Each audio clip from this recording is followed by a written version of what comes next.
Halo, assalamualaikum warahmatullahi wabarakatuh. Kembali lagi di channel Bung Berani. Apa kabarnya teman-teman sekalian? Semoga teman-teman yang menyaksikan video ini dalam keadaan sehat walafiat, dan ikan-ikan mas koki yang teman-teman pelihara di akuarium juga dalam keadaan sehat. Oke teman-teman, pada video kali ini saya ingin membahas filtrasi yang efektif untuk pemeliharaan ikan mas koki supaya air akuarium kalian itu tetap bening, bersih, dan kristal clear. Jadi teman-teman, filter terbaik untuk akuarium ikan mas koki itu bukan hanya menggunakan sump filter, tapi filter belakang, filter samping, top filter talang ataupun top filter kaca bisa juga dimaksimalkan sehingga bisa menjadi filter terbaik untuk akuarium ikan mas koki. Nah, salah satu cara untuk memaksimalkan filtrasi akuarium ikan mas koki, contohnya menggunakan filter talang. Usahakan menggunakan filter talang yang 2 tingkat ya teman-teman. 1 tingkat khusus mekanis dan bawahnya full biologis. Nah, filter talang ini juga ya, setiap chamber itu harus terisi penuh dengan media filter biologis setinggi ketinggian air di setiap chambernya. Teman-teman perhatikan chamber filtrasi top filter kalian, kalau misalnya tingginya misalnya 10 cm, artinya kalian mengisi media filter biologisnya setinggi 10 cm itu. Nah, kemudian filter talang itu untuk khusus biologis itu sepanjang akuarium kalian. Misalnya akuarium kalian itu 70 cm, artinya filter talangnya 70 cm, jangan lebih kurang ya, harus sama panjang dengan akuariumnya. Kemudian juga top filter khusus mekanisnya itu gunakan yang berlapis ya, baik itu pengguna sump filter sama top filter itu sama kalau menurut saya, karena yang dulu saya pahami dari top filter itu saya terapkan di sump filter, sama saja ya, kinerjanya bagus ya, filtrasinya sangat baik sekali untuk menyaring kotoran. Nah, biasanya kalau settingan saya itu susunannya 2 lapis jaring nelayan, kemudian 2 lapis grand wall, baru kapas putih. Nah, kapas putih ini karena stok di rumah saya itu banyak ya, jadi saya pakai kapas putih. Kalau teman-teman tidak punya stok kapas putih, sebaiknya pakai grand wall saja 3 lapis. Kenapa saya bilang 3 lapis? Karena grand wall ini dia bisa dicuci, tidak mudah hancur ya. Kalau kapas putih itu 3-4 kali digunakan itu sudah hancur teman-teman. Kalau yang saya pahami dari filtrasi akuarium ikan mas koki saya, baik itu pengguna sump filter atau top filter, kemudian filter samping dan filter belakang, itu sama-sama di setiap chamber itu harus penuh ya media filter biologisnya. Bahkan saat ini ya, yang saya perhatikan dari teman saya, di chamber terakhir itu di filter samping dan filter belakang itu di bagian atas pompanya juga diisi media filter biologis teman-teman, supaya lebih maksimal dalam memproses amoniaknya. Nah, untuk filter samping dan filter belakang itu memang filternya tidak boleh terlalu rapat ya, karena kalau terlalu rapat nanti sirkulasi airnya dia akan sedikit mampet ya.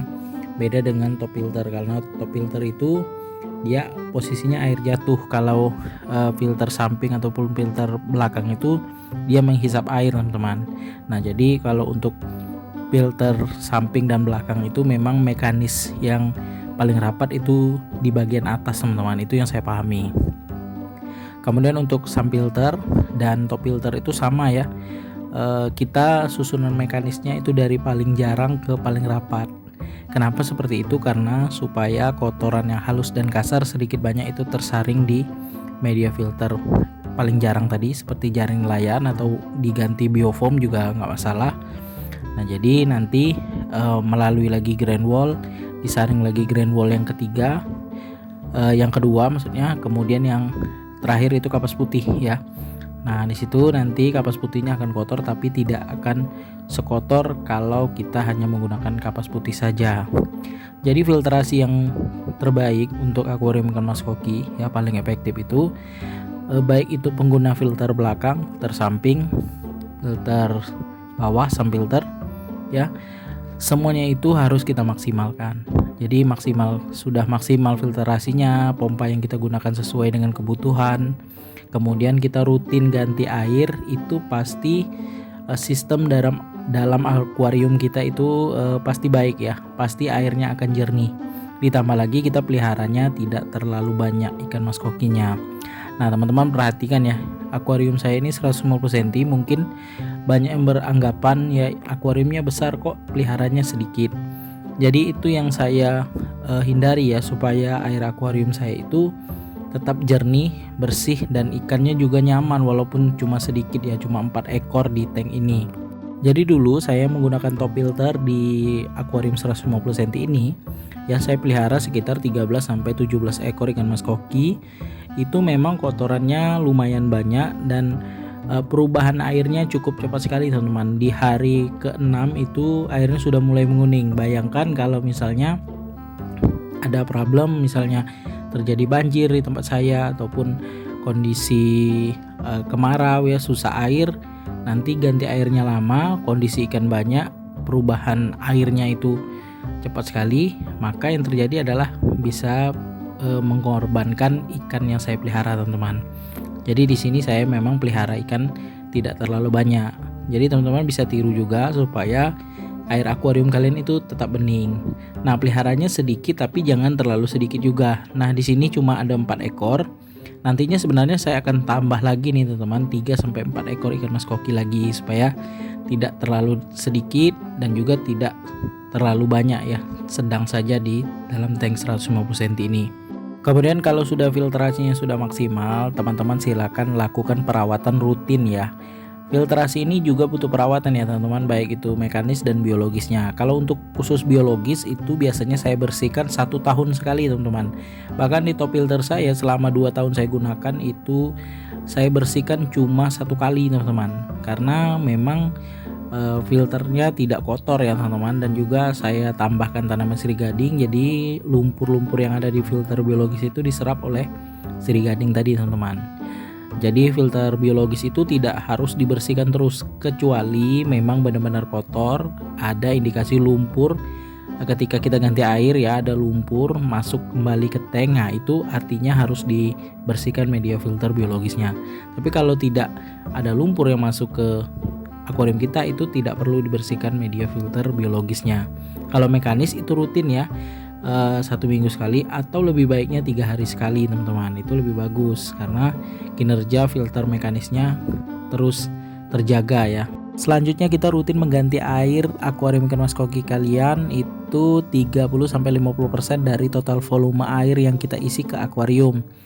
Jadi kalau pengguna top filter wajib 50% pergantian airnya. Kenapa 50%? Karena perubahan air itu sangat cepat sekali ya, karena filtrasi yang kita gunakan kalau top filter itu di bawah 30% dari total volume air ya. Jadi diganti 50% supaya kandungan mineral pada air itu semakin banyak ya, karena sudah digunakan 1 minggu dengan filtrasi yang sedikit ya, di bawah 30%, artinya kita harus mengganti airnya sedikit lebih banyak. Untuk pengguna sump filter, kalau kalian melihara ikannya terlalu banyak ya, walaupun filtrasi kalian di atas 30% dari total volume air di akuarium, tetap wajib 50% ya ganti air akuariumnya, karena ikan yang banyak itu menghasilkan kotoran yang banyak serta amoniak yang juga banyak. Jadi saya sarankan 50% supaya kualitas airnya makin baik ya teman-teman ya, mineral pada air akuariumnya tetap terjaga karena ikan yang dipelihara itu banyak. Kalau sedikit seperti saya ini nggak masalah lah, ganti 30%. Oke teman-teman, sekian dulu video saya kali ini tentang memaksimalkan filtrasi akuarium ikan mas koki. Semoga bermanfaat. Jangan lupa dukung terus channel Lebung Berani dengan cara subscribe, like, komen, serta share videonya agar channel Lebung Berani makin berkembang dan terus menginspirasi teman-teman para penghobi ikan hias mas koki.